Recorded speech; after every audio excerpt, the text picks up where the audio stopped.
They had already taped over my nameplate before I got back from lunch. 22 years of keeping people alive, erased with a strip of masking tape and Christopher Hayes' name scribbled in black Sharpie underneath. The kid couldn't even spell his own title right, VP Operations with that extra O that made him look like the Stanford MBA he claimed to be. I'm Andrew Cooper, 47 years old, and I've been the Senior Safety Operations Manager at Apex Industrial for more than half my adult life. Started here right after my Navy discharge in 2002, when my boy Kevin was still in diapers, and I needed steady work with good benefits. Now Kevin's 19 and finishing his sophomore year at Texas A&M, studying mechanical engineering. Thought I'd be here until retirement, maybe even see him join the company someday. Thought wrong, apparently. I stood there in the hallway, coffee getting cold in my hand, staring at that crooked tape job. Didn't laugh, didn't cry, just turned around and walked back toward the parking lot, like the ghost they'd decided I'd become. But here's the thing about ghosts. Sometimes they come back to haunt you. You don't last 22 years in industrial safety without learning how to see the big picture. Every safety protocol, every inspection, every certification that kept our workers from going home in body bags instead of their own cars, that was my department. Not flashy work, not the kind that gets you invited to leadership retreats in Aspen, but the kind that keeps the lights on and the lawsuits off the front page. My credentials weren't just pieces of paper hanging on the wall. I held the Process Safety Management certification for all 3 of our major facilities: Beaumont, Oklahoma City, and Houston. That's the federal requirement that lets you handle anything above 10,000 pounds of flammable hydrocarbons. I was also the named Confined Space Entry Supervisor, which meant nobody could work in our reactor vessels or storage tanks without my signature. And the big one, the Hazardous Materials Operations Manager certification that covered everything from routine maintenance to emergency response. These weren't company licenses that could be transferred around like office supplies. They were federal certifications tied to my personal Social Security number, my training record, my 22 years of documented experience. The kind of credentials that took months to get and years to maintain, with quarterly recertification requirements and annual federal audits. Christopher Hayes didn't understand any of that. Kid showed up 3 months ago with his wireless earbuds and his talk about streamlining operational inefficiencies. Wore sneakers to safety meetings and called hard hats legacy headwear. Asked me once why we couldn't just use iPads instead of lockout-tagout procedures. I should have known right then that my days were numbered. The warning signs had been there for weeks. Ever since the board brought in their innovation consultant, some woman from McKinsey who charged $500 an hour to tell them what any guy on the floor could have explained for free, I knew it was just a matter of time before guys like me got our walking papers wrapped in corporate speak about organizational evolution. And sure enough, Christopher arrived like a virus in an expensive suit. Harvard Business School, class of 2018, 2-year stint at Deloitte doing digital transformation consulting, which as far as I could tell meant teaching people how to put everything in spreadsheets. Loud mouth and louder opinions about how traditional safety frameworks were inhibiting agile response capabilities. He talked like he'd swallowed a business textbook and forgot to digest it. First week, he called a meeting to discuss optimizing our safety architecture, brought in a PowerPoint with animated gears, and talked about leveraging IoT sensors to create predictive safety analytics. I listened to him for 20 minutes before asking a simple question: what happens when the Wi-Fi goes down and someone's trapped in a confined space? He blinked twice and said we'd circle back on edge case scenarios. Second week, he started asking pointed questions about my certifications, wanted to know why they couldn't be shared across the team or digitized for scalability. I explained that process safety management wasn't like a Netflix password. You can't just hand it around to whoever needs it that day. These were federal requirements that existed because people died when companies cut corners on safety oversight. He smirked and said, I had an interesting way with analogies, like I was some old-timer telling war stories instead of a professional trying to keep his facilities from becoming smoking craters in the ground. Third week, he started dropping hints about how safety oversight was ripe for digital transformation. Mentioned something about automated monitoring systems and eliminating single points of failure. That phrase should have been my warning bell. In Christopher's world, a single point of failure was anything that required actual human expertise. Fourth week, I wasn't invited to the senior staff meeting where they discussed streamlining legacy positions. Found out about it from Jennifer Walsh in legal, who asked me if I'd heard anything about organizational changes coming down the pipeline. I told her no, but started updating my resume that night just in case. By the 5th week, I was getting the treatment, excluded from emails, left off meeting invites, ignored in the hallway. Classic corporate freeze-out, the kind they use when they want you to quit so they don't have to pay severance. But I didn't quit. Been through too many deployments, too many midnight emergency calls, too many times when being stubborn was the only thing standing between disaster and another day of normal operations. If they wanted me gone, they were going to have to do it the hard way. The calendar invite came on a Tuesday morning.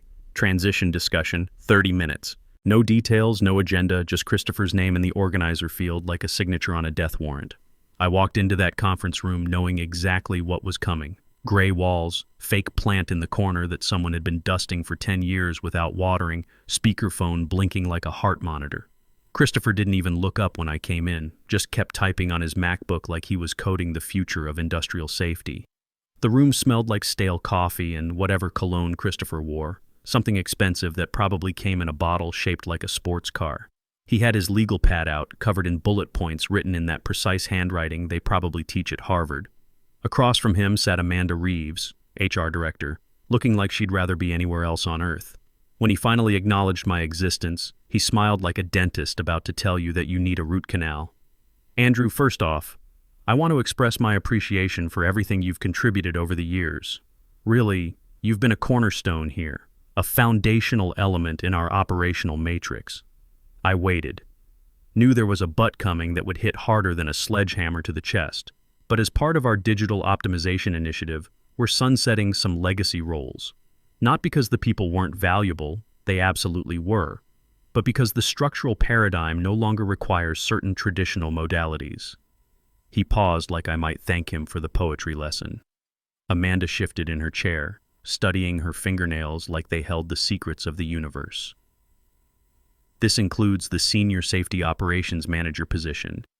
And just to be transparent, your OSHA certifications, while historically important, are no longer essential to our modernized framework. We're implementing automated compliance monitoring through IoT sensors and predictive analytics. IoT sensors. The man thought he could replace 22 years of knowing which valves could kill you and which inspectors would shut you down with some glorified smoke detectors he'd probably seen in a LinkedIn ad. I almost laughed. Almost told him that process safety management wasn't something you could automate with an app.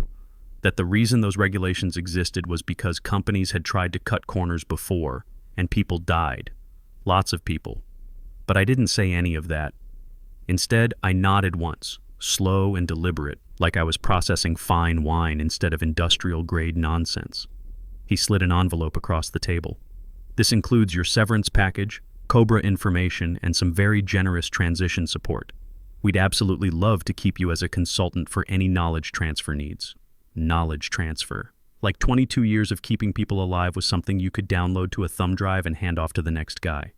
The transition will be seamless, he continued, gaining confidence like a man who thought the hard part was over. We've already identified internal candidates who can handle the administrative aspects of your role while the automated systems come online.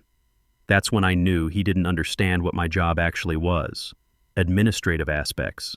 He thought safety management was about filing reports and updating spreadsheets. Had no clue that my name was literally the only thing standing between Apex Industrial and a federal shutdown that would make the evening news. I took the envelope, placed my badge on the desk with the same care you'd use to set down a live grenade, and said the only words I'd speak that morning, "Good luck with that." Christopher looked relieved, probably thought the whole thing had gone smoother than expected. Started reaching for some other paperwork, but I was already walking out. Past the break room where someone had written Pizza Friday on the whiteboard in red marker. Past the safety bulletin board where my monthly incident reports used to hang like insurance policies against disaster.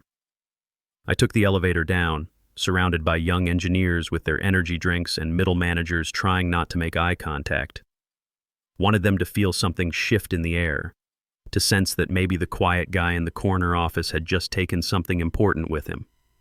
Outside, the Texas heat hit me like a wall. March in Houston, already pushing 80 degrees at 10 a.m. I walked to my truck, sat behind the wheel for a moment, and felt something I hadn't felt in years. Complete freedom. No more 5 a.m. emergency calls. No more explaining to MBAs why you can't optimize safety shortcuts.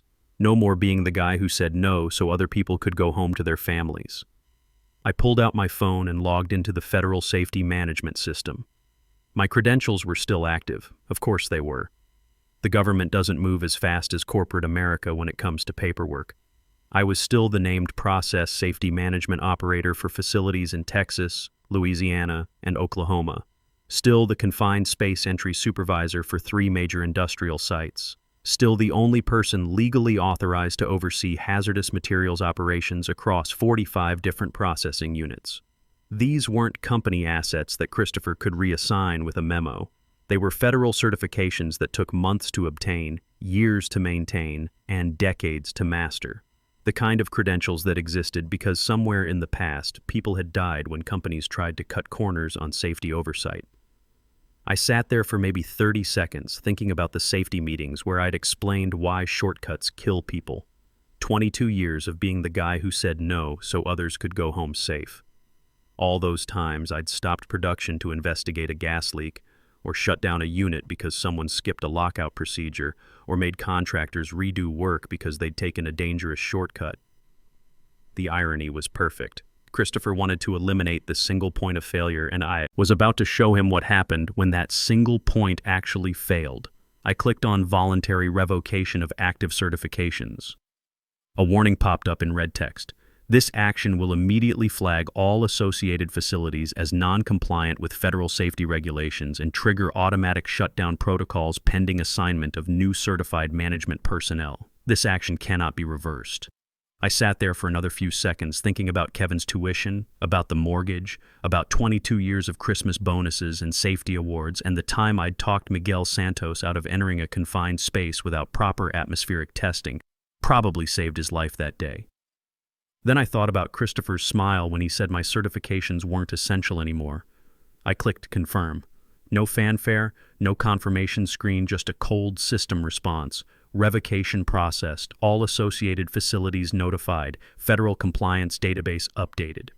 I started the engine and drove to Murphy's Diner on the other side of town. The kind of place where the coffee's strong, the pie's fresh, and nobody asks questions when a man needs to sit quietly and think. Ordered black coffee and a slice of apple pie. The kind of breakfast you eat when you're about to watch the world burn and you want to taste something sweet first. The automated notifications were probably already hitting inboxes across 3 states. Federal systems don't mess around when it comes to safety violations. Every facility tied to my credentials would get flagged simultaneously. Beaumont, Oklahoma City, Houston, all suddenly operating without legal safety oversight as of 10:23 a.m. Central Standard Time. Back at Apex, Christopher was probably still in his victory lap phase, maybe updating his LinkedIn about streamlining operational excellence or scheduling meetings about efficiency optimization. Had no idea that 3 major industrial facilities were about to become very expensive paperweights. My phone started buzzing around 10:45. First came the automated confirmations from the federal database. Cold, bureaucratic language that translated to you just nuked 3 facilities. Then the out-of-office reply from Christopher's assistant, Ashley. Apparently she was at some team wellness retreat in Austin. Perfect timing for a corporate meltdown. The third call made me grin over my coffee cup. Rebecca Martinez from our Beaumont facility, voice tight with the kind of panic that comes when federal inspectors show up unannounced. Andrew, we've got Department of Labor people here with shutdown orders. They're citing process safety management violations, saying we're operating without certified oversight. They said you'd know what this means. Do you? I let the question hang for a few seconds, listening to the fear in her voice. Rebecca was good people, been with the company 15 years, worked her way up from the floor to site manager. This wasn't her fault, but that didn't matter to the federal government. Sorry, Rebecca, I'm not with the company anymore as of this morning. You'll need to talk to Christopher Hayes about safety management issues. Christopher Hayes?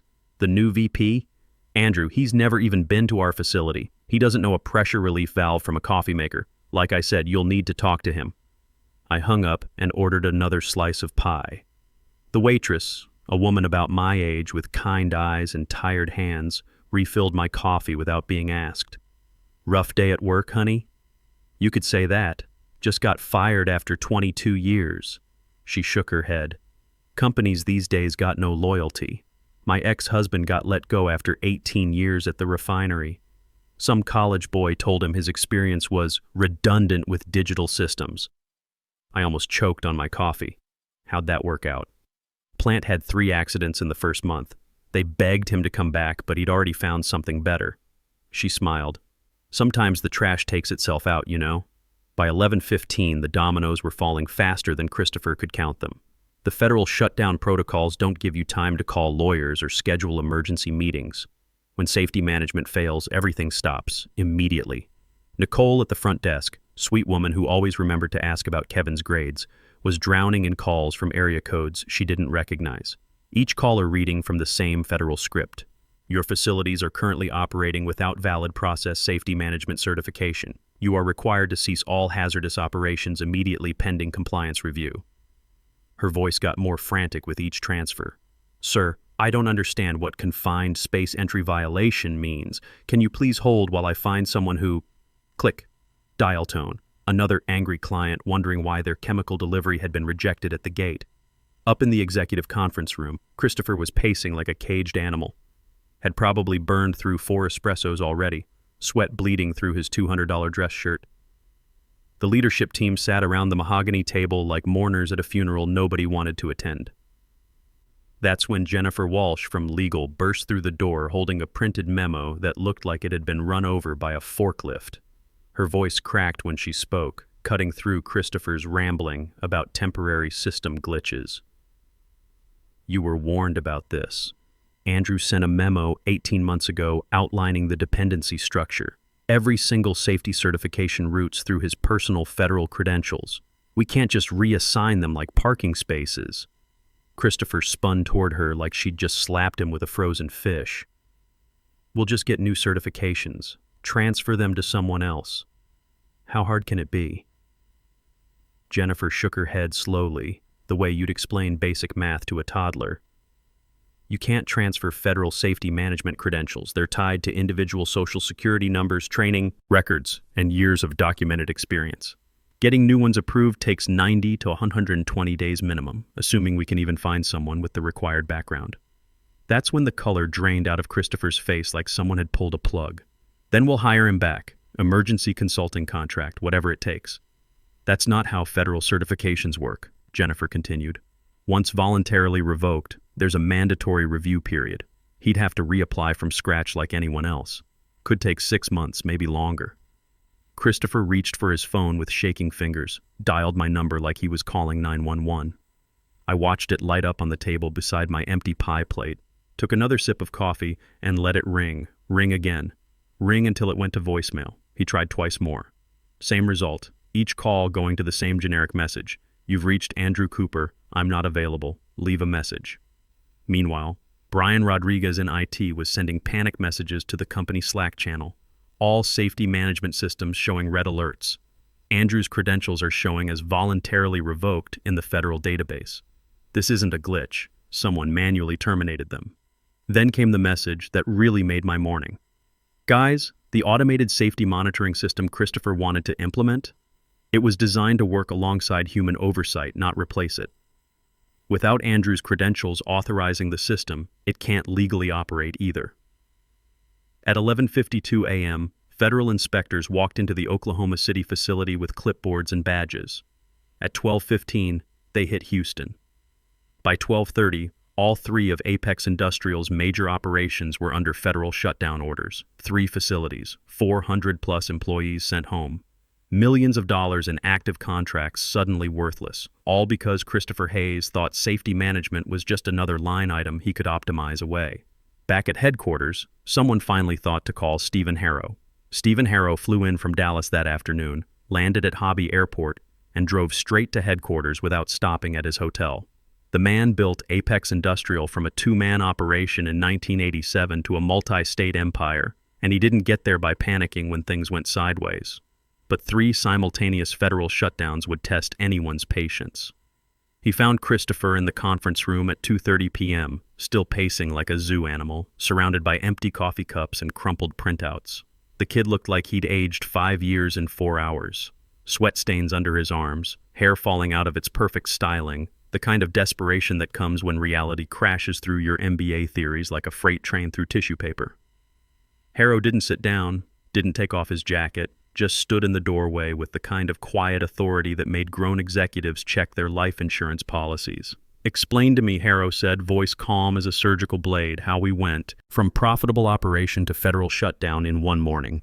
Christopher tried to deflect, started babbling about temporary setbacks and implementing new protocols and modernizing our operational approach, the usual consultant word salad he'd been serving up for 3 months. "Who did you fire?" Harrow cut through the nonsense like a chainsaw through balsa wood. The question hung in the air like smoke from a house fire. Christopher's mouth opened and closed a few times before any sound came out. Just some legacy personnel. Andrew Cooper. He was safety management, compliance oversight, administrative stuff, nothing that couldn't be modernized. Harrow turned to Jennifer Walsh, who'd been sitting in the corner, looking like she wanted to crawl under the table and hide until the storm passed. What exactly did Andrew Cooper do? Jennifer's voice was quiet but steady. He held every federal safety certification required to operate our facilities. Process safety management for hazardous materials, confined space entry, supervisor for all maintenance operations, emergency response coordinator for 3 states, all non-transferable credentials in his personal name. Harrow's jaw tightened like a vice. And young Christopher here didn't think to check this before terminating him? The silence in that room was so thick you could have cut it with a butter knife and served it for dinner. Christopher tried one more Hail Mary pass. "We can fix this. Hire new people, get new certifications, implement digital monitoring systems that don't depend on individual employees." "In 90 days minimum," Harrow interrupted. "While our facilities sit idle, our contracts get canceled, our workers file for unemployment, and our competitors pick up every piece of business we just threw away." He walked to the window, looked down at the employee parking lot that was already half empty. Security had sent most people home when the phones started ringing with cancellation notices. When he turned back around, his eyes had the kind of cold calculation that built industrial empires and buried corporate careers. "Christopher, you've successfully accomplished something I didn't think was possible. You've managed to destroy 30 years of operational excellence in a single morning." Christopher's voice cracked when he tried to respond. "Sir, I was trying to streamline operations, eliminate inefficiencies, modernize our approach." Harrow raised one hand, and Christopher's mouth snapped shut like a mousetrap. "You eliminated the one person who kept us legally operational and called it modernization. You fired our most critical employee because you thought his expertise could be replaced by an app." Christopher opened his mouth again, but Harrow wasn't finished. "Security will escort you out.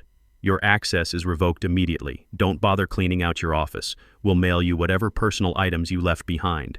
I heard about Christopher's exit secondhand from Brian in IT, who called me around 4 p.m. just to share the gossip. Apparently the kid tried to argue, said something about wrongful termination and consultant contracts. Security wasn't interested in his legal theories or his Harvard degree. By 5 p.m. my phone was ringing again. Amanda Reeves, Harrow's executive assistant, voice professional but strained like a guitar string about to snap. "Mr. Cooper, Mr. Harrow is hoping to speak with you about potential consulting opportunities. Very generous terms, complete autonomy, essentially writing your own ticket." I let her finish her pitch, then gave her the same answer I'd been giving everyone else that day. "Ma'am, you're going to need new certifications. Federal regulations are pretty clear about the process. Is there any possibility of reinstating your previous credentials? Perhaps an emergency waiver? Not how it works. Once voluntarily revoked, you start from scratch. Takes months, sometimes longer, just like everyone else who wants to do this job." I hung up and walked out to my back porch, cracked open a Shinerbach and called Kevin at A&M. Told him his old man might be between jobs for a while, but not to worry about tuition money. Had enough saved up, and something told me there'd be other opportunities coming along soon enough. The chemical industry's not that big. Word travels fast when someone with 22 years of safety management experience becomes available. My phone started ringing the next morning with offers from competitors who'd heard about Apex's operational difficulties. Funny thing about expertise, it's only worthless to people who don't understand what they're losing. Christopher Hayes learned that lesson the hard way, sitting in his leased BMW in the Apex parking lot at 5:30 p.m. on a Wednesday, wondering how a legacy employee had managed to take down an entire corporation in less than 6 hours. The answer was simple enough. Some things you learn in business school, some things you learn on the job, and some things you only learn when you've been doing the job long enough to know what keeps people alive. Christopher thought he could automate 22 years of hard-won knowledge with sensors and software. Turned out some things can't be optimized, can't be streamlined, can't be transferred to someone cheaper. Some things you just have to respect. Thanks for listening to an old safety manager's war story. Sometimes the good guys do win. You just have to be patient enough to let them.